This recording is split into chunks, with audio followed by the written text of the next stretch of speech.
Hello, geometry students. Today we're going to be going over the Unit 3 workbook. We're going to be going over everything in the workbook besides the unit activity, which you could find on a different video, and the review, which you could also find on a different video. So we're going to be covering the main bulk of the packet, though. So all the main concepts. And as I've said in multiple videos, whatever I write, you should write. So just write down everything I do on your packet or on somewhere else, and it'll make a lot of sense. If you do that, it'll make it much more easier to follow along and easier to understand the concepts. Okay, so with that, let me go ahead and share my screen here, and we're gonna go ahead and get started. The first part, 3-1, we're gonna be talking about dilations. So in Unit 1, you talked about 3 different types of transformations. There was reflections, rotations, and translations. So for those three types of transformations, the shape maintains its size. In other words, the image and pre-image are congruent in those cases. But in this unit, we're going to be covering dilations. Now, dilations are a little bit different because when you do a dilation, it does change the size of the image. Okay, so the image is a different size than the pre-image, making the image and pre-image not congruent, but they are still similar to each other. Okay, and let me show you kind of what that can look like. So here I'm on GeoGebra, and what I've done is this small triangle is the pre-image, and then this larger triangle is the image. Now, I've made it so that this slider up here changes the dilation of the image. So you can see with a dilation of 1, it's the same. With a dilation less than 1, notice the image gets smaller than the pre-image. So if I do a dilation less than 1, makes it smaller, so the image is smaller. If I do a dilation of that's greater than 1, then the image is larger than the pre-image. Okay, I hope that kind of makes sense, and you could see that there. Okay, and the larger the number of the dilation, the larger the image becomes. In this one's case, the center of dilation, which becomes important, is 0, 0 right here. I'm using this point right here, D, to be my center of dilation. Oftentimes, they will use 0, 0 as the center of dilation, but not always. Okay. Now, this is how it's generally written. So you write a capital D to indicate that it's a dilation. Then as the subscript, kind of like smaller and below here, first you write the scale factor, and then you write the center of dilation. So this means that we're dilating with a scale factor of 2 at a center of dilation that's point C in this example. Then you put the pre-image, and then you say what the image is. Now, just like in Unit 1, whenever you're making an image, generally you use these apostrophes. So you'd read that as triangle A prime, B prime, C prime. Okay. Couple other things. An enlargement is when you make a dilation where the image is bigger, and a reduction is a dilation where the image is smaller. So enlargements always dilate with a scale factor greater than 1. Because remember, like I showed on the GeoGebra, if the dilation scale factor is greater than 1, you could see it's an enlargement. But if the scale factor is less than 1, you could see it's a reduction. The image is smaller than the pre-image. Okay, let's work on some examples here. So here in this one, it says if D, N, comma, P. So that means the scale factor is N, and the center of dilation is P. So triangle ABC, and then equals triangle A prime, B prime, C prime. So they're saying the pre-image is triangle ABC, and the image is triangle A prime, B prime, C prime. And it asks, is it an enlargement or a reduction? So if the original is this one here in the gray, and the image is right here with the primes, would that be an enlargement or a reduction? Well, since the image is larger, that would be an enlargement. Okay.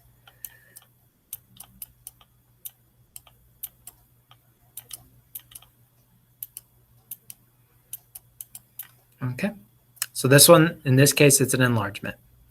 Why don't you go through and take a look at these next two problems, 2 and 3, and tell me whether those are enlargements or reductions. Again, the original one is always the one that doesn't have the apostrophes, and the image is the new one. That's the one with the primes, the apostrophes. Okay, so why don't you go through these and see, is this an enlargement or a reduction? Is this an enlargement or a reduction? Okay, now we need to find the scale factor. So let's go ahead and find the scale factor. So the way you find your scale factor is you have to divide corresponding sides. So in this case, this side right here, 8, corresponds with the 2 here. And you always do the image first. So in this case, it'll be 8. Our scale factor, n, will be this length here divided by the corresponding length on the pre-image. So this is a scale factor of 4. Okay. The lowercase n is usually what we put for the scale factor. So in our case, that's a 4. And you could tell that should be an enlargement, right? Because our scale factor is greater than 1, and any scale factor greater than 1 will make an enlargement. Let's see if we can find the scale factor for this one. So again, we do the image on top over the pre-image. In this one's case, this fraction won't become a whole number, but we can reduce this fraction to 1/4. Okay, so in this case, you can see the image is smaller, which means it was a scale factor less than 1.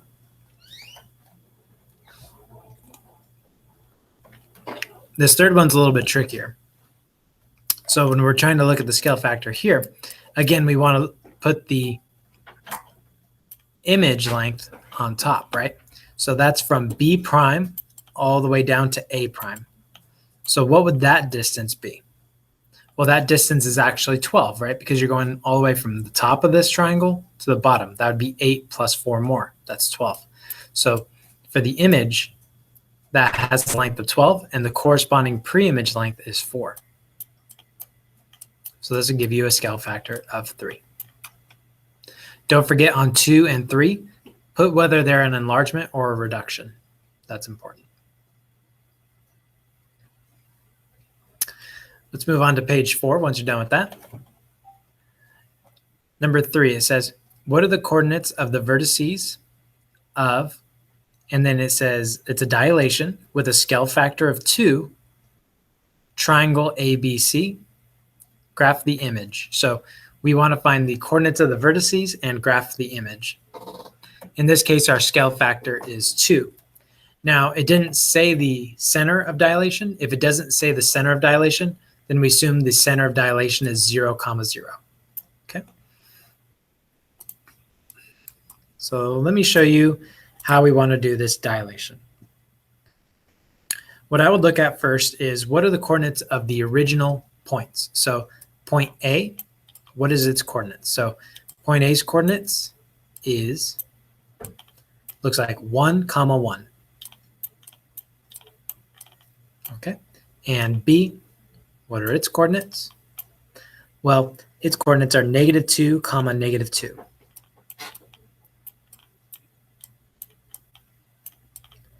And C, what are its coordinates? Its coordinates are 2, -2. Okay, so that's where A, B, and C currently are. Now, we want to know where would A prime be?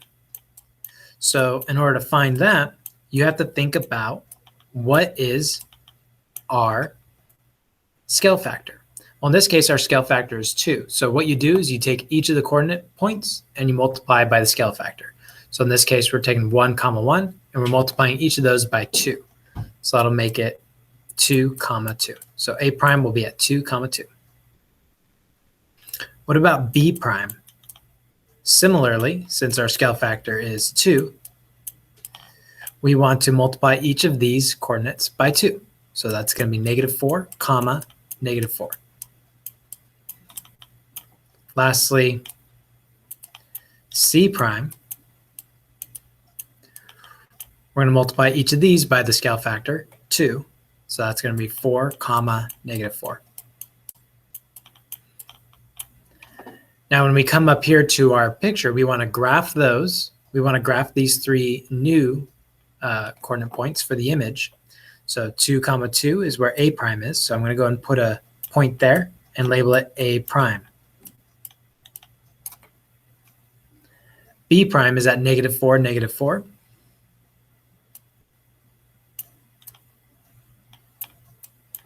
And lastly, C prime is at 4, -4. Simply connect those points to form the image. And you're done. Now, I want you to go and try to do this next one on your own. Okay, so try to follow the example that we just did on the left. Try to do that for this one here. Okay, in this case, in this one's case, the scale factor is 3. So make sure to multiply each of the coordinate points by 3 before plotting the points and creating the image.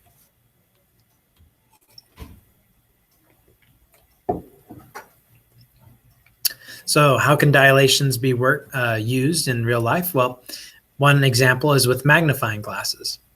So when you magnify something, you're basically looking at a dilation of it. So in this example, you basically want to follow this formula right here. So you take the magnified, in this case, they're using an example of an ant, right? The magnified ant divided by the original size of the ant equals the scale factor divided by the original factor. Now, the original factor, no matter what you're looking at or what the problem is like, this will always be 1. So the original factor is just like using your plain eyes. So that would have a scale factor of 1, a 1 to 1. Okay. So basically what you're going to do is create this proportion for each of these problems. So when I look at number 5, it says a magnifying glass has a scale factor of 3.1. Okay, so first thing I want to think about, I'm creating a proportion. So I've got, it'll be the magnified ant here, right, according to this formula, the original ant on bottom, then the scale factor over the original factor. Now the original factor is always 1, so that's fine. Then it says the magnifying glass has a scale factor of 3.1. So they're telling us the scale factor. Well, according to my formula here, scale factor goes up here. And then it says on an original ant, the original ant is 0.48 inches big. So would that go on the bottom or on the top here?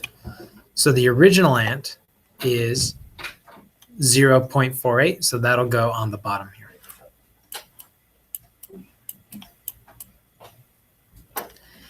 And then it says, how big is the magnified ant? So they're making it clear what you don't have. You don't have the size of the magnified ant. So the magnified ant, that's going to be an X there, because that's one thing we don't know.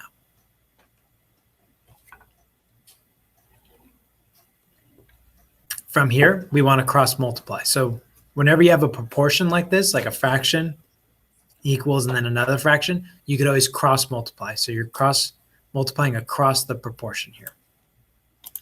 Okay, cross multiplying will be a big key in the rest of this unit. So try to make an effort to understand that you're multiplying across the proportion here. Okay, so in this case, x times 1, well, that's just x. Anything times 1 is itself. And then you do 0.48 times 3.1. 3.1 times 0.48. So that gave me 1.488. 1.488. So what does that tell me? That tells me that's the size of the magnified ant. So that's the size that the ant will appear through the magnifying glass.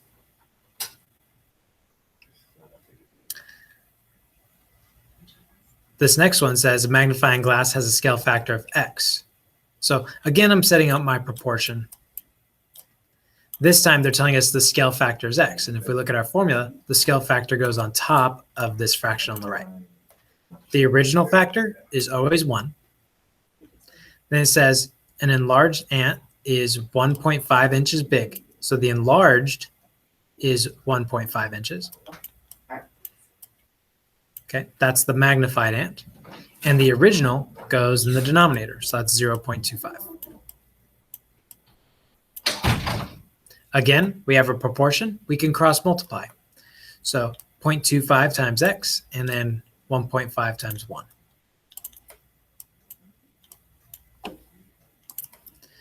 So 1.5 times 1, that's 1.5 equals, and then 0.25 times x, 0.25x. Lastly, to get x by itself, we're going to divide by 0.25. So sometimes with these proportions, you might have to do 1 extra step or 2 extra steps to get x by itself. That's no big deal. So that gives us x equals 1.5 divided by 0.25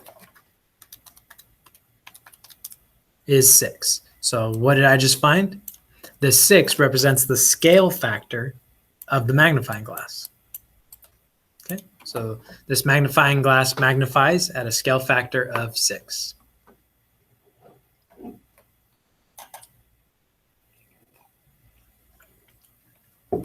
Let's move along.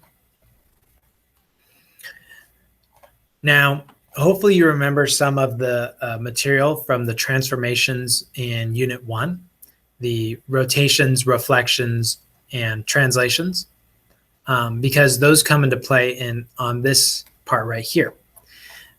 Notice this says triangle ABC has vertices A is -1, 1, B and C here. What is the image of triangle ABC when you apply the composition? It says D of 2 and then R sub Y axis. Okay, so what does that mean? So that means we're going to do both of these things. We're going to do a reflection across the y-axis, and we're going to do a dilation by a scale factor of 2. Now, when you do these things, make sure that you do the right one first, okay? Do the right one, then the left one. Now, sometimes it makes a difference which order you do them. Sometimes it makes a difference, sometimes it does not. So, but if you always do it the right one first, then the left one, and you go, and if there's like 3 or 4 things to do, you start on the rightmost and then move left, okay? I know it's kind of odd, but that's the way it's done. Then it says, draw triangle ABC. So we're going to draw triangle ABC, which will be the first transformation. And then we're going to draw also triangle A prime prime, B prime prime, C prime prime. So this would be the image of the image, okay? It'll make sense once we're doing it, okay? First, so let's go ahead and do these transformations to this triangle here. So first we want to reflect across the y-axis. So the y-axis, that's the vertical axis. And we want to reflect across this line. So first let's reflect A. So how far is A from the y-axis? We can see it's 1 away. So when you reflect it, it's going to be 1 away over here. So this is where A prime lives. So this is for the reflection here. That's where A prime lives. B prime, notice B is 2 away from the y-axis. So you want to move 2 away from the y-axis here for B prime. Lastly, notice that C is on the y-axis. So when you reflect it, C would stay right here. So C and C prime, they have the same location. Go ahead and connect the points together to create the image. So first we did our reflection across the y-axis, created A prime, B prime, C prime. Next, what we want to do is we want to dilate by a factor of 2. dilate by a factor of 2. So this is very similar to what we did on the previous lessons where we did these dilations right here. That's what you're going to do for this one. Okay, so we're going to dilate by a factor of 2. So first, where's A prime right now? Well, A prime is at 1, 1. So when we dilate by a factor of 2, that's going to multiply both the coordinate points by 2. So this will be A prime prime is going to be 2, 2.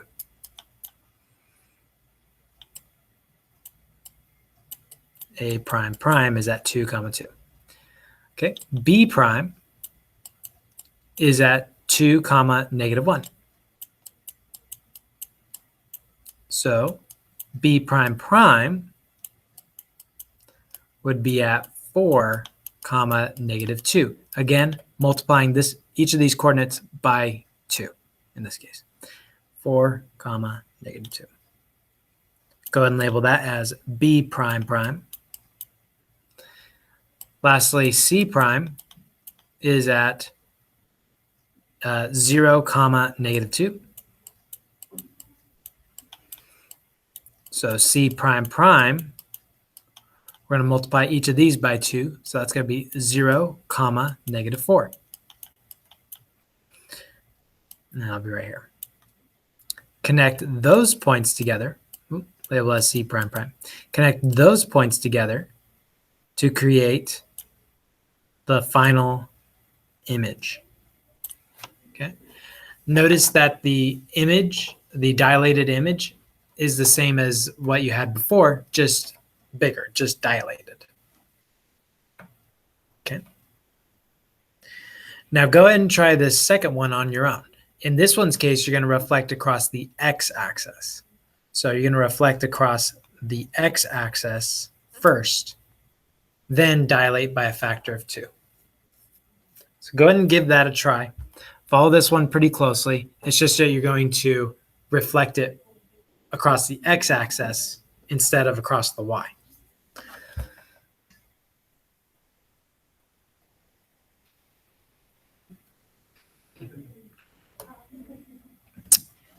Number 3 and 4, let's go ahead and work on these on page 8.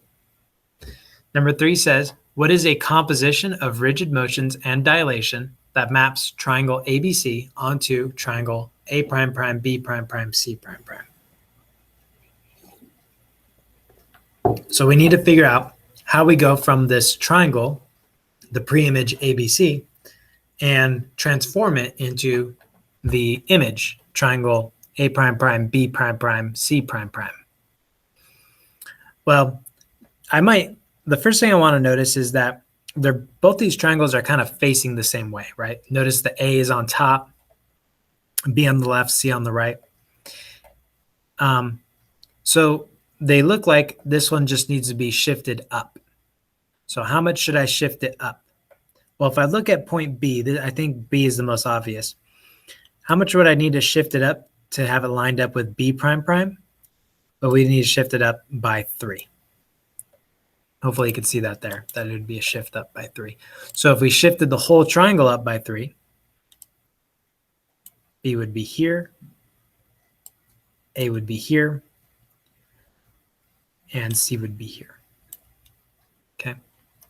So we want to translate it up by 3, and we want to do that first. So we're going to translate up by 3. So the notation is 0, 3, like that. And we're going to do that to triangle ABC.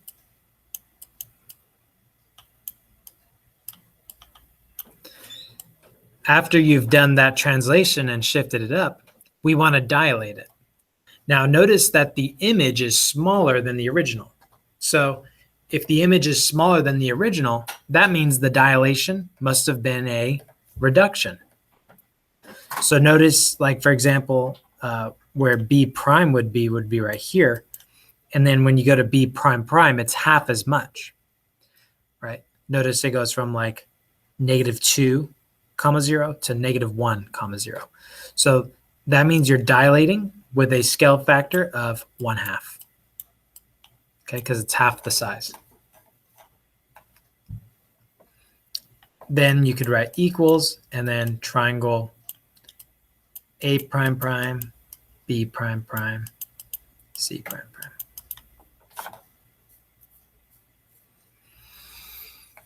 For this next one, notice that these two triangles, the image and the pre-image, are not facing the same way, right? They're kind of facing opposite. Notice like the B over here is on the left, but here the B is on the right. Here the A is on the right. Here the A is on the left. So that's kind of a clear-cut sign of that's a reflection. They reflected across the y-axis. All right, hopefully you could see that there. So the first thing we're going to do is it's going to be a reflection across the y-axis.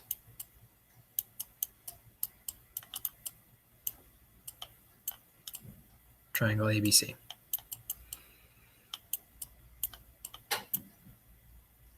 So that would put the A right here.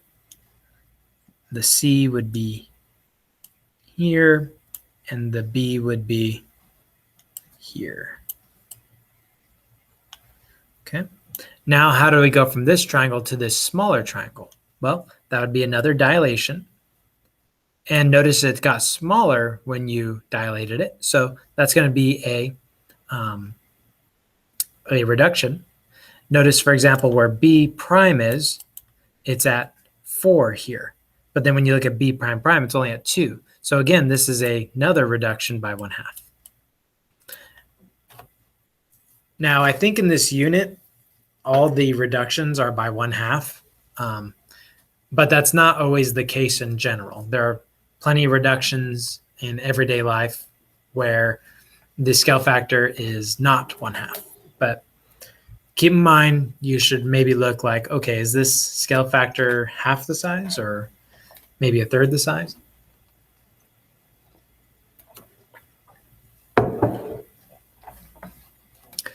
This next page is very similar. We just want to write down the way to go from the pre-image to the image. Here there are no numbers, so we don't have to be precise. Like here we had to be very precise and say what the scale factor was and what we were translating by. And oh, I forgot this should equal triangle A prime prime, B prime prime, C prime prime. Okay. Here we had to be very specific about like, oh, what are we reflecting across? What are we dilating by? But here on this one, they don't give us any numbers, so we don't have to worry too much about that. So how would we go from this triangle, triangle ABC, to get the image, triangle A prime, B prime, C prime? Well, you may notice that it would be a rotation first. So we would say, and perhaps we could just write it in a sentence, that we want to rotate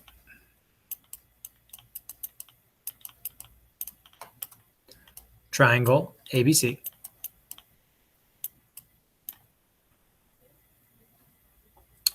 and then we could say so that B is in the same location as B prime. Okay, so we want to rotate until that happens. Once that happens, we would dilate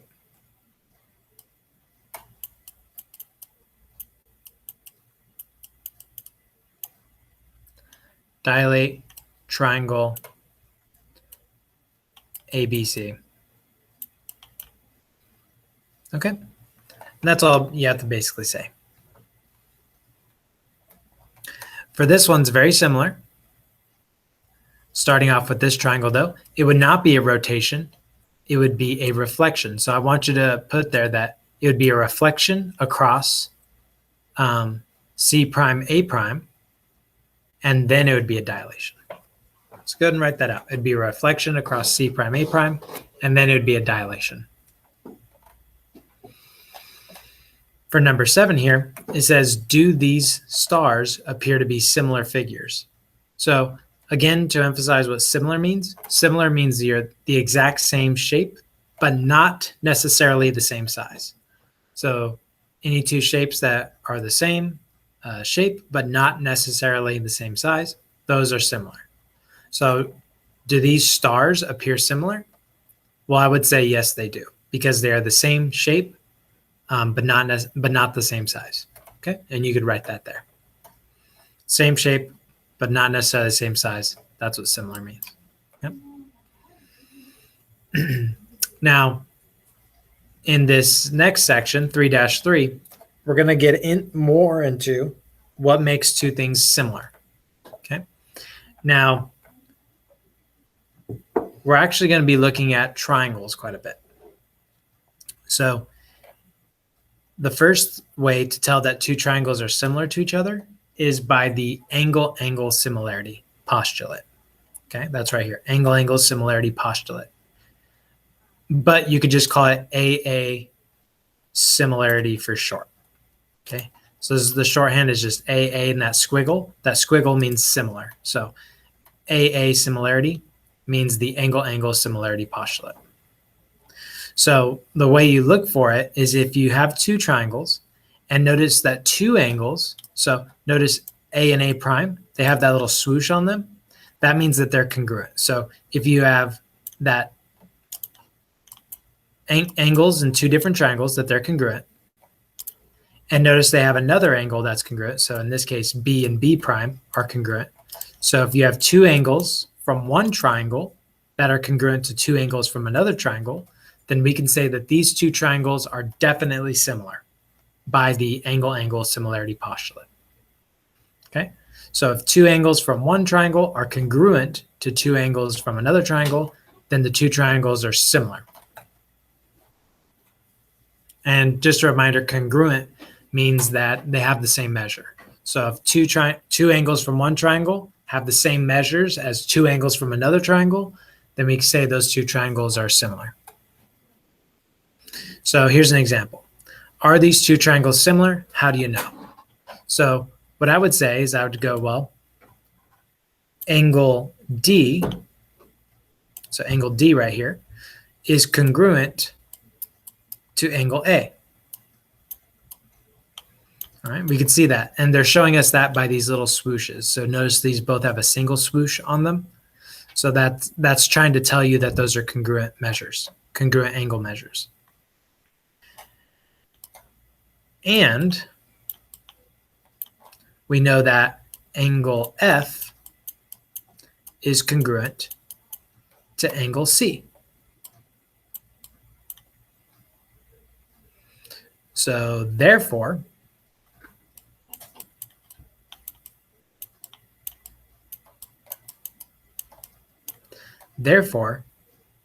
triangle ABC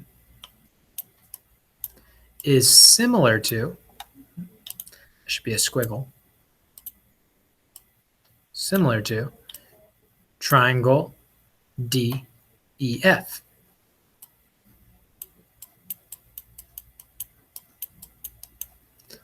Comma, by the, so what property allows us to say this? The angle-angle similarity postulate. Okay. So we showed from the picture that there's two angles that are congruent to each other, right? D is congruent to A and F is congruent to C. They showed us that already. Therefore, we can definitely say that these two triangles are similar to each other because of the angle-angle similarity postulate. So what that means is these two triangles are similar, meaning they're the exact same shape, but not necessarily the same size. And you can kind of tell that they're similar, right?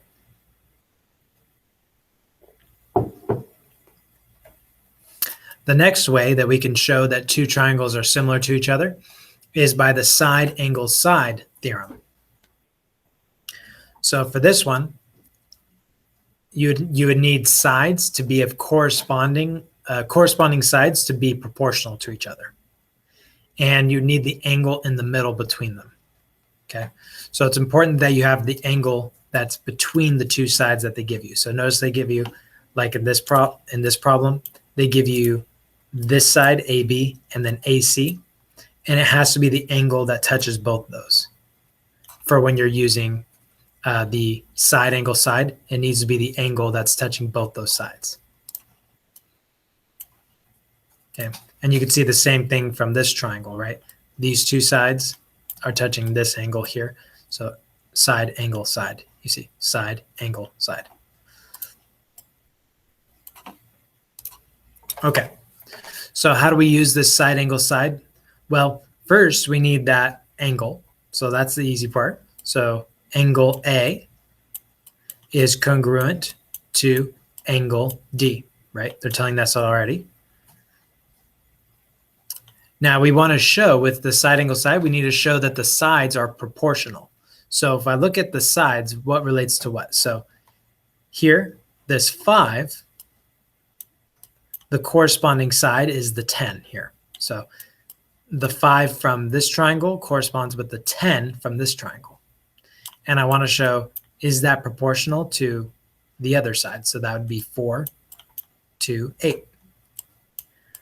Now I want to know, is this true? Is this an equal proportion here? So what you can do is just reduce both these fractions. So if I reduce this fraction, that'll be 1/2. And reduce this fraction, that'll also be 1/2. Oh yes, that's true, right? So that checks out. So now we have proportional side, then a congruent angle, then another proportional side. So we can say that for sure that these two triangles are similar because of side angle side. So then we would say, just like the other one, triangle ABC is similar to triangle DEF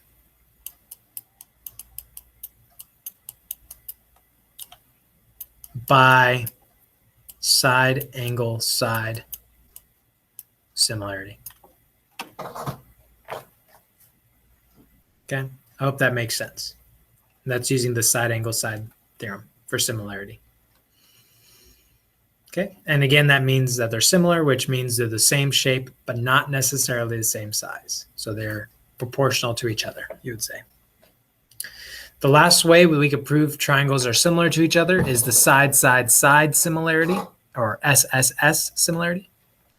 And basically, you see how we had the proportion over here for the side angle side? You'd basically do that for all three sides. So if all three sides are proportional to each other, then we could say, yes, they're similar by side, side, side. So let's go ahead and look at the corresponding sides here. So like here, the 5 corresponds with the 10, just like before. The 4 from here corresponds with the 8 here. And the 3 corresponds with 6. All of these reduce down to 1/2. So it doesn't have to be 1/2 necessarily, but as long as they reduce down to the same thing, right? As long as all these fractions match each other, that shows proportional sides. So we could say definitely these triangles are similar by side, side, side. So if all three sides can create proportion right there, same fraction, then yes, they're similar by side, side, side. Okay, so we would say triangle ABC is similar to triangle DEF by the side, side, side similarity theorem. Okay, I hope that makes sense. Yes, all this is necessary because they want to know how we know they're similar, right? So we need to know which formula or which theorem or postulate tells us that they're similar, okay? It's important to know which postulate or theorem is the correct one that tells us this is similar.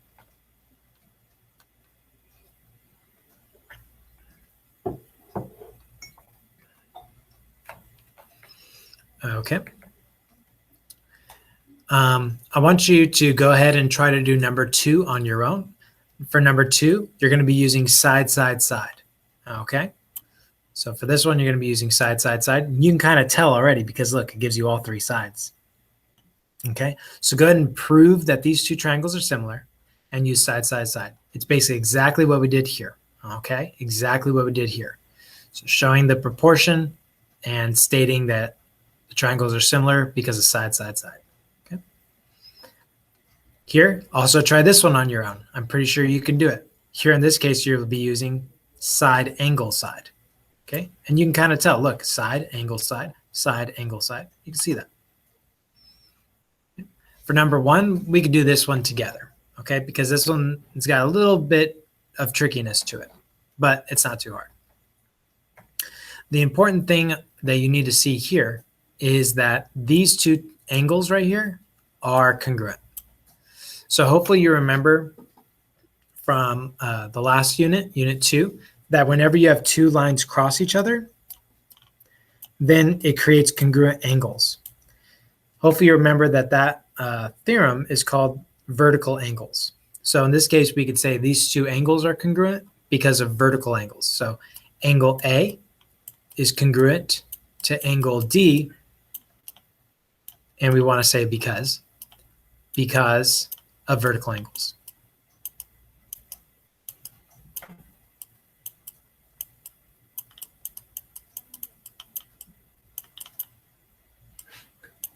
Okay. They didn't give us that information. We had to figure it out. So anytime you had to like figure something out, you should always give a reason. Okay. Then we can see, okay, well, the 4 here, what's its corresponding side? Well, that's the 8. And the 3, what's its corresponding side? That's the 6. So notice that both of these reduce down to 1/2. Okay. So what does that tell us? That tells us these two triangles are similar because of side, angle, side. So triangle ABC is similar to triangle DEF because of or by side, angle, side similarity.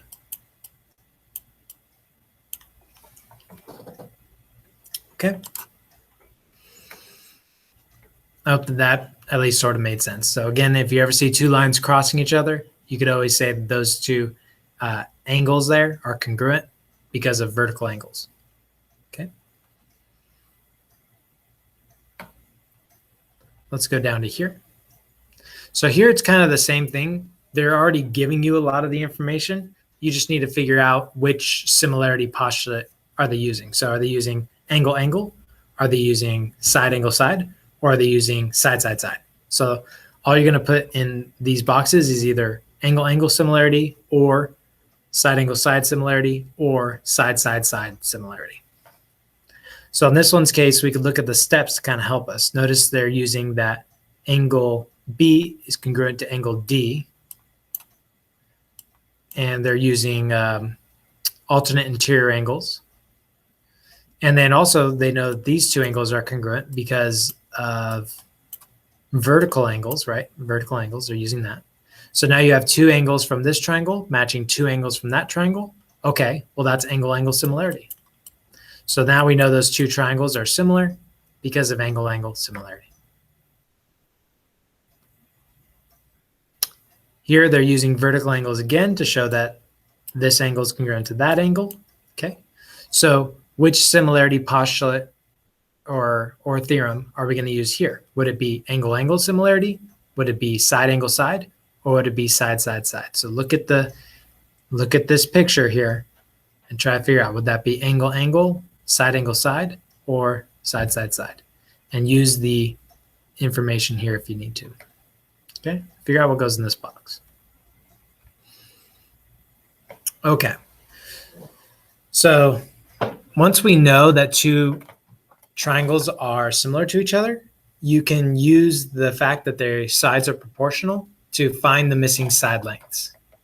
So let me show you what I mean. So for this one, we know that these two triangles are similar because notice they have two two angles here match two angles here. So we know that they're similar because of angle for sure. So now we can say there's a proportion here, right? So for example, the 8 from the left triangle corresponds with the x over here. And the 11 corresponds with the 22. Okay. So I hope that that setup makes sense. You're just kind of looking at what corresponds to what. 8 corresponds with the x. The 11 corresponds with 22. And then you can cross multiply. Okay. So this is, now you'd cross multiply much like we did earlier with those, with the magnifying glass or whatever. So 8 times 22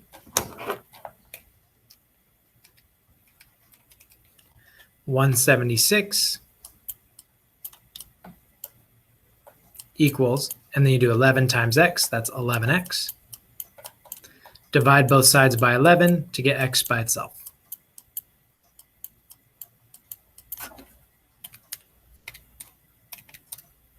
So that'll give us that the value of x is 16. Oops. In other words, this length right here from F to E, FE, is 16. Okay. See if you can follow that example and try 7 and 8 on your own. I'm pretty sure you guys can do it.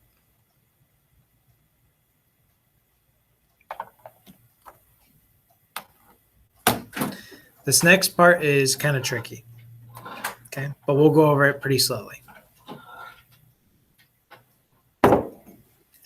So first we want to talk about what an altitude is. So an altitude goes from one vertex of a triangle and it hits the opposite side. It has to hit the opposite side at a right angle. So for example, right here, this is not an altitude because over here, this is not a right angle. So it doesn't hit the opposite side at a right angle. So this line is not an altitude. So I want you to, for this one, say that the dotted line is not an altitude and explain why not. Okay. So I just explained it, and you can see the definition there. See, like here, this is an altitude because it hits this side at a right angle. Same here. This is also an altitude because it hits the opposite side at a right angle. Now, the cool thing is when you have a triangle that you, if you have a right triangle and you create an altitude from the right angle, then actually it creates 3 similar triangles. Creates 3 similar triangles. Notice there's the small triangle that it creates. This is a right triangle here, and you can see that it's a right angle here. And there's this medium triangle here. And then there's the big triangle that encompasses both of those. So there's actually 3 triangles in the picture, right? So there's the big, the medium, and the small, and all 3 of those are going to be similar to each other. That's the cool thing.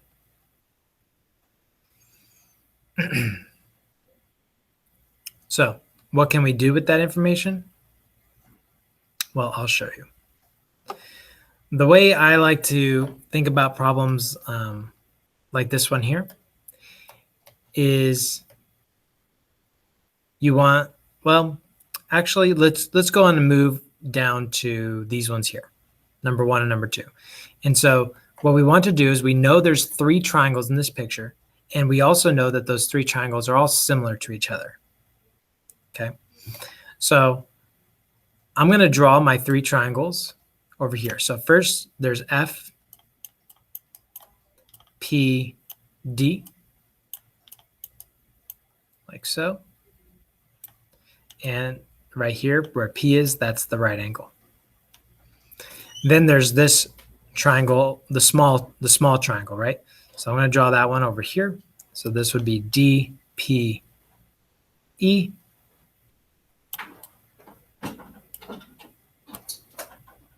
And again, here, this is where the right angle is. It doesn't show it, but we know that that's a right angle over there. So I always use a little box to show the right angle. And then lastly, the big triangle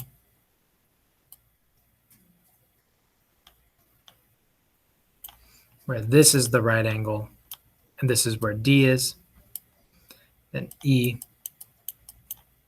then F. Okay. So what I like to do is I like to start with the biggest triangle. And you can go ahead and write this in any order you want. So you could say DEF or FED or FDE, whatever. So I'm just going to write DEF though. DEF. And what's important here is when you write the other two triangles, you want to make sure you're using the corresponding angles. So for DEF, notice I wrote D first. Okay. Now again, you could have wrote this in a different order, but in my case, we wrote D first. So D is the 90-degree angle. So we wrote the 90-degree angle first. So D was the 90-degree angle. Then we wrote E. E is like the medium angle out of these two, right? So E is like the middle angle. It's not the biggest angle, that's the 90. And it's not as tight of an angle as F, see? So then F is the smallest angle measure. Okay, so we did 90, then the medium, then the small. So that's the order we did. D, E, F, we did 90, which is D, then the medium angle, which is E, then the small angle, which is F. Now, if you wrote these in a different order, that's fine, but you want to make sure that you're writing the next one in the correct order. So make sure whatever order you followed this in, make sure you're writing the next one in the correct order. So for the next triangle, let's go ahead and use the small one. So which one's the 90-degree angle? It's because we wrote the 90-degree angle first here, so that would be, in our case, P for this one. Then the medium angle, well, that would be E. And then the smallest angle in this case is D. Lastly, we do the same for this medium triangle. So first the 90, so that's P. Then the larger of these other two angles, so that would be D. And then lastly, the small angle, F. Okay. See if you could do number 2 on your own. It's the exact same thing. It's just different letters. Okay? It's just different letters. So give it a try. It's really the exact same problem.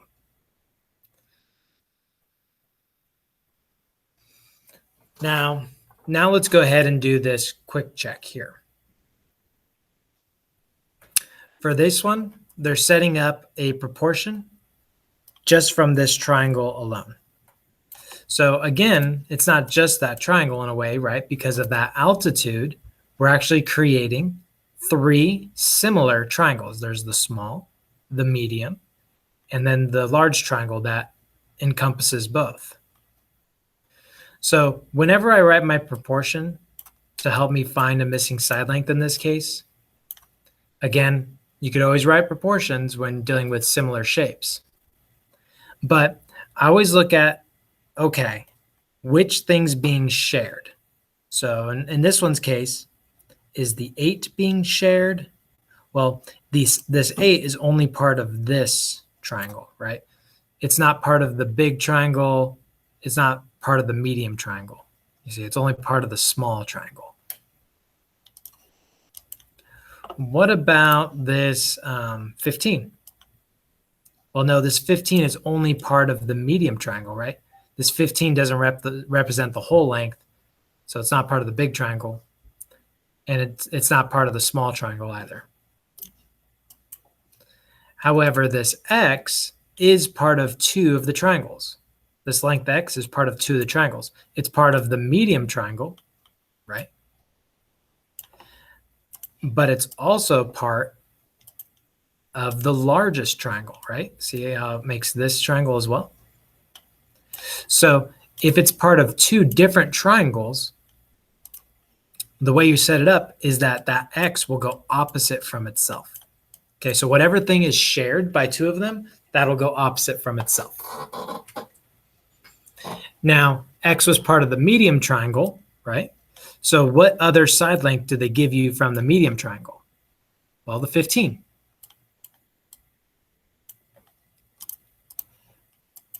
X is also part of the large triangle.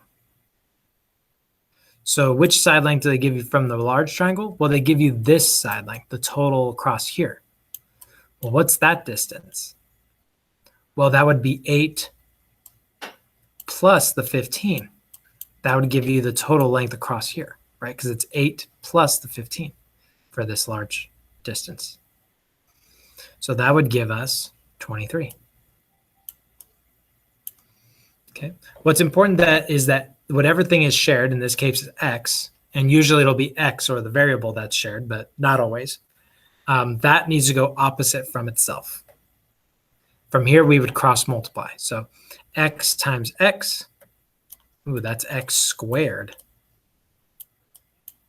Then 15 times 23.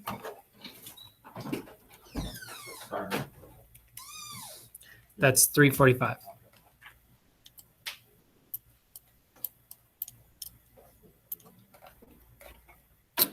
So whenever you have x squared, and now we're trying to get x by itself, to get rid of the squared, hopefully you remember, use square root to cancel that. Okay, so whenever you have squared and you want to cancel that, use square root.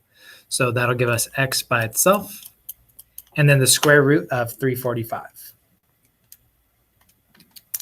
which is 18.57. So that tells us the length of x here.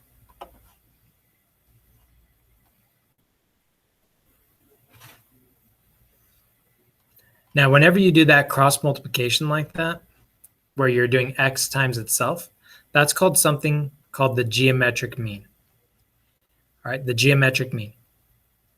And it's when you have a proportion and the variable gets multiplied by itself. It's going to get squared. So for these ones down here, they're just asking us what's the geometric mean between these two numbers. So what does that mean? That means we're going to set up a proportion where x goes opposite from itself, and then 7 and 13 are our other two things. So that'll give us x times x, that's x squared, equals 7 times 13, that's 91. Lastly, to get rid of the squared, what do we need to do? Square root both sides. So I'll give you x equals the square root of 91. If you're interested in what the decimal answer of that is, you could always put it in the calculator.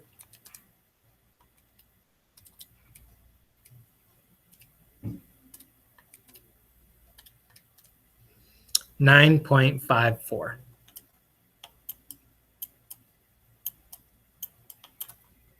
Okay. With that in mind, see if you can do number 4 on your own.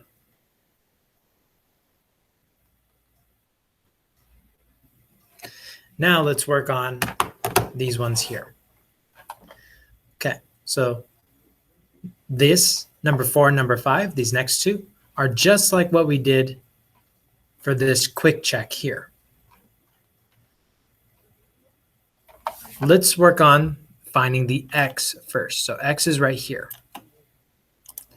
Now x, notice x is shared, right? X is part of the small triangle. See how this side x right here is part of that small triangle? But also, x is part of the largest triangle, right? Isn't x one of the sides on the largest triangle? You see that? So because of that, x is being shared by two of the triangles. That means when you set up the proportion, x is going to go opposite from itself. So when you cross multiply, it'll be x times x. Now, looking at the small triangle, what other piece of information they give us? They give us this 2, don't they? For the largest triangle, what other piece of information they give us? Well, they give us this length down here, which is 2 plus 18. That's 20. Let's go and cross multiply. X time, now we're doing the geometric mean, right? So this would be x times x, that's x squared, equals the square root, equals 40. We could square root both sides. That'll give us x equals the square root of 40. Okay. As a decimal,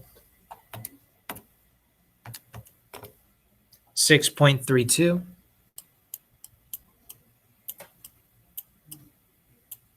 Okay.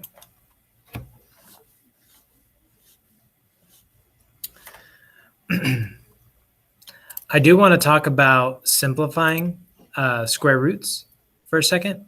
So when you have a square root, a lot of times you could simplify that. And you could see an example of that going on here. So it goes from, for example, y equals square root of 27. And then they simplify that and they get 3 square root of 3. I want to show you how they did that. So with the square root of 27, what you can do is do like a factor tree. So for 27, if you did a factor tree, this would be, well, what two things multiply to give me 27? Well, that's 9 times 3. 3 is a prime number. It doesn't break down. But 9 breaks down. 3 times 3. So the square root of 27, you could rewrite it as its primes. 3 times 3 times 3. 3, 3, 3. Now, when you're simplifying a square root, you look for doubles. So in this case, there's a double 3. That's going to come out. Any doubles, those pop out. Anything single that doesn't have a double to bear with has to stay inside. So that's where this simplification comes from. For the square root of 40, how would that look? So if I have 40 and I want to simplify that, well, what multiplies give me 40? I could do 10 times 4. Of course, I used 10 times 4, but you could have used 8 times 5. That would also work. Anything that multiplies give you 40. You could break it down any which way. The 10 breaks down again as 5 times 2. These are prime numbers. They don't break down anymore. 4 breaks down into 2 times 2. Again, these 2's are prime. So the square root of 40, I could rewrite as the square root of 2 times 2 times 2 times 5. So 3 2's and a 5. From here, I would look for doubles, like we did here. Look for doubles. Double 2. Any doubles come out. So the double 2 comes out. You're left with inside, there's a 2 times 5 inside. So we're going to leave that as a 10. Okay. Now, I'm mainly showing you this because a lot on the test, there are some like that where you need to simplify it. Okay. So you could always look and get some practice problems from online, how to simplify square roots, or just try some examples on your own. All right. If you want to practice simplifying square roots, here's a few that you could do. So try some simple ones like 12 and 75. Okay. And then try maybe 80. Okay. So give those a try.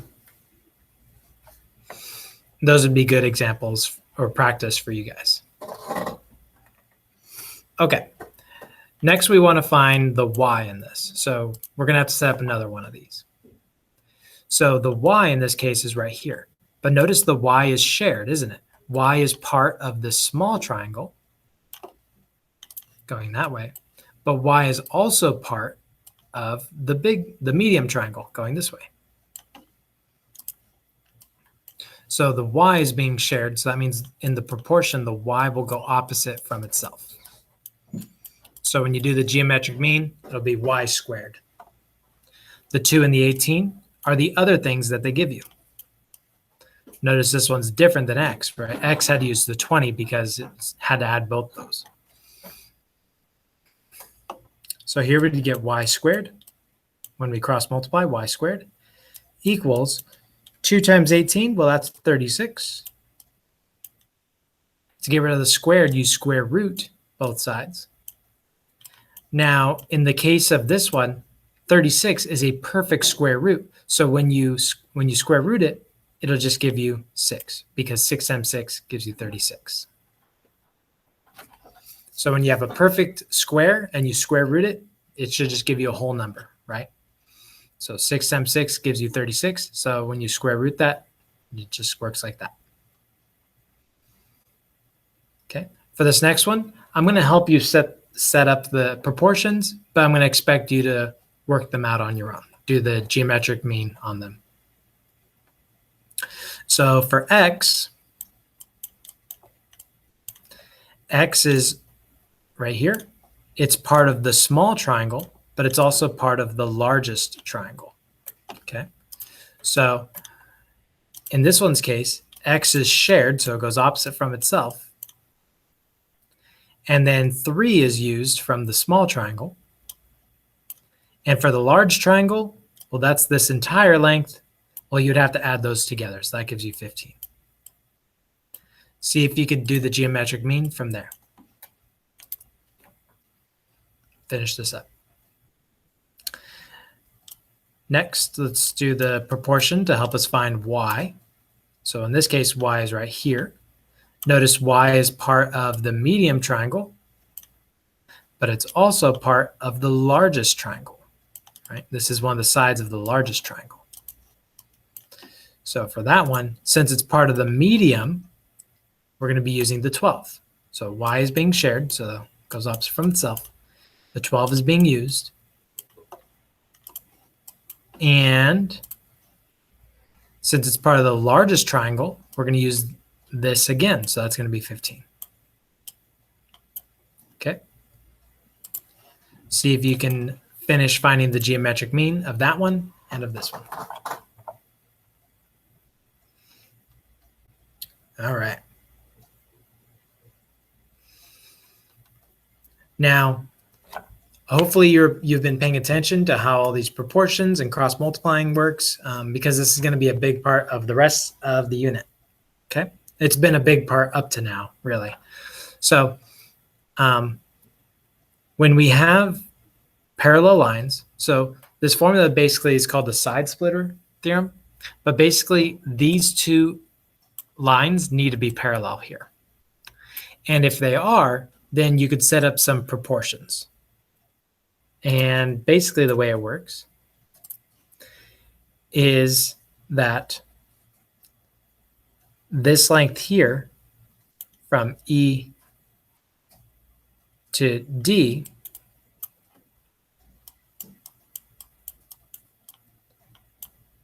this will correspond to X to D.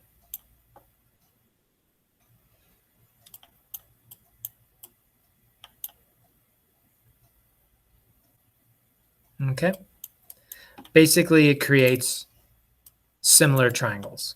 That's the moral of the story. It creates similar triangles. So it creates this. So this side of the big triangle corresponds. You can see there's a smaller triangle kind of here. So this corresponds to this. Similarly, FD, its corresponding would be YD.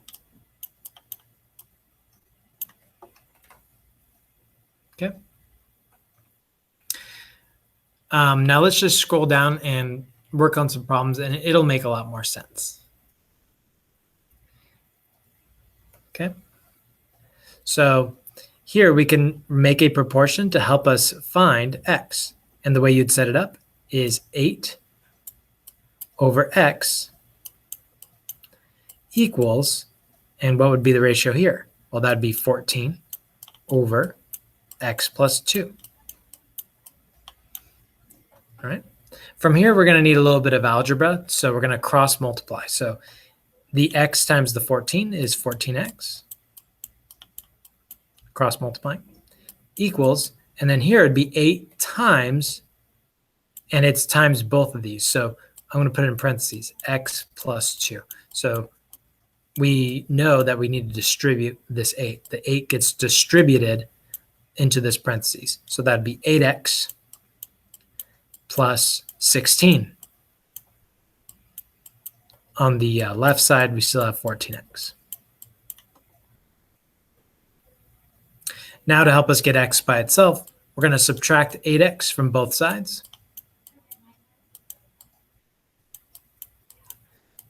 So that'll give us 6x on the left. On the right, 16. Lastly, to get x by itself, divide both sides by 6.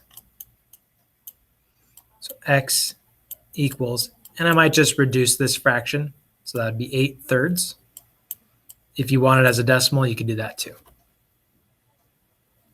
I just reduced the fraction by 2. Okay, and that's how these are set up. With that in mind, see if you can set up and solve number 2 and number 3 here. Okay, I'll help you set up this one. So this would be x over 4 equals x plus 2 over 6. X over 4, x plus 2 over 6. All right, and then cross multiply and see if you can solve that. You've got this example here that you can follow. Once you're done with that, try this last one. Okay. With that in mind, let's move on. What about this one here? Can we set up this one as a proportion? Yes, we can. So here, x would correspond with the 9. X is to 9 as 5 is to 8. From here, cross multiply and divide. I'm pretty sure you can do that on your own. Give it a try. Actually, let's go ahead and finish this one together, and then you can do the next 2 on your own because those are very similar. So again, cross multiply, so that'd be 8x equals 9 times 5 is 45. Divide both sides of the equation by 8, and that'll give you x equals 5.625.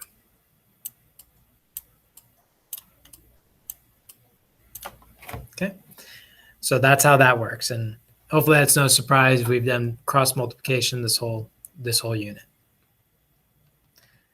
All right, see if you can do this one, number 5, and number 6 on your own. Lastly, I'm going to show you, we're going to go back up to the quick check on page 22. And I'm going to show you how to do this one here. But it's basically what you'd expect. So we would do a proportion. 6 is to 5. 6 is to 5 as 4.8 is to x. So again, just creating a proportion here. And then from here, we would cross multiply and solve for x. So that'd be 6x, multiplying across, right? 6x equals 4.8 times 5, 24. Divide both sides by 6 to get x by itself. Gives you that x equals 4. Okay. Now, I want you to follow that example and see if you could do number 7 here on page 27. And you can see there's another example of how to do it here. But again, it's just setting up a proportion and solving it. Okay. Now, I hope that all made sense. And whoop, I was on the wrong thing for a second. I hope that all made sense, and I hope you were able to get all that information. If you have any questions, you could always email me. My email is ttrigg@ofy.org. That's trig with 2 G's at ofy.org.